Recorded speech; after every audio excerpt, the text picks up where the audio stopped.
Bonjour à tous et bienvenue sur boursicoté.com pour cette nouvelle analyse technique du CAC 40 en point matinal avec une configuration technique qui semble vouloir repartir à la hausse puisqu'après les deux petites phases ici de consolidation, eh bien on revient sur les zones de cotation que nous avions en fin de semaine dernière qui avaient matérialisé donc une reprise de mouvement haussier et donc on se rapproche ici du point haut significatif qui a été marqué la semaine dernière à 6730 points après avoir validé ici une ancienne résistance, la résistance des 6650 points, comme nouveau support intraday.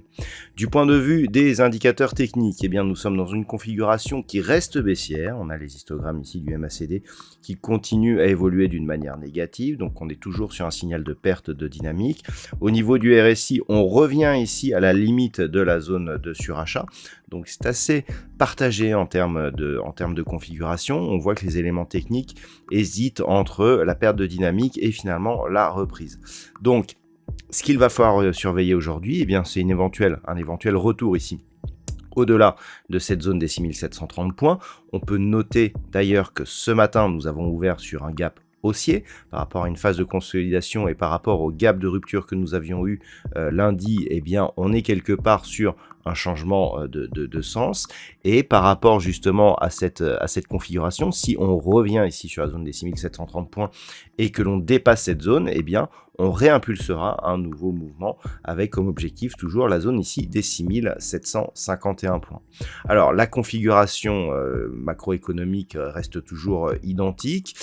On a aujourd'hui un calendrier macro qui est assez chargé et au niveau des valeurs, eh bien nous avons quelques valeurs qui parviennent donc à faire de la performance aujourd'hui. On a notamment Renault qui en ce début de séance eh bien, gagne 2,68%. Derrière ça se tasse un peu, on est à moins de 2% avec Alstom, Hermès, Crédit Agricole, LVMH, on voit le luxe qui performe bien en début de séance. Et puis au niveau des plus fortes baisses, alors nous avons Sanofi qui peine un petit peu à moins de 31. Et puis derrière, on a des baisses beaucoup plus modérées comme Pernod Ricard, ArcelorMittal, Téléperformance ou Thales. Donc, d'un point de vue technique, c'est assez lisible. On a confirmé sur les deux dernières séances ici cette zone des 6650 points.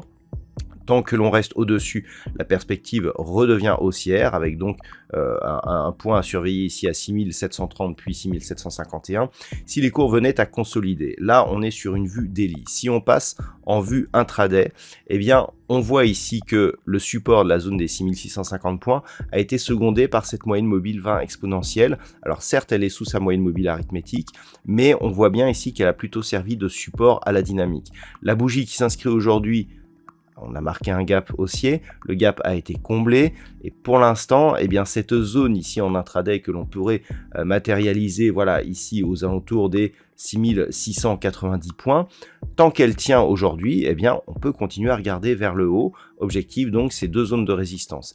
Si dans ces prochains jours, la phase de consolidation venait à reprendre, les points de retournement sont relativement éloignés. On a donc cette zone des 6650, on a ici une zone intermédiaire à 6620, puis on a la zone majeure des 6590. Mais globalement, tant qu'il n'y a pas de nouveau plus haut ici par rapport à cette zone, eh bien, il faudrait dépasser ce niveau ici, celui des 6522 points, le plus bas de cette séance, donc du 17, pour vraiment inverser la tendance. On a un retracement de Fibonacci ici à 23,6% de l'intégralité de la dynamique haussière qui n'a toujours pas été entamée. Donc normalement, pour commencer à avoir des signaux d'affaiblissement, il faut casser le retracement à 38,2%.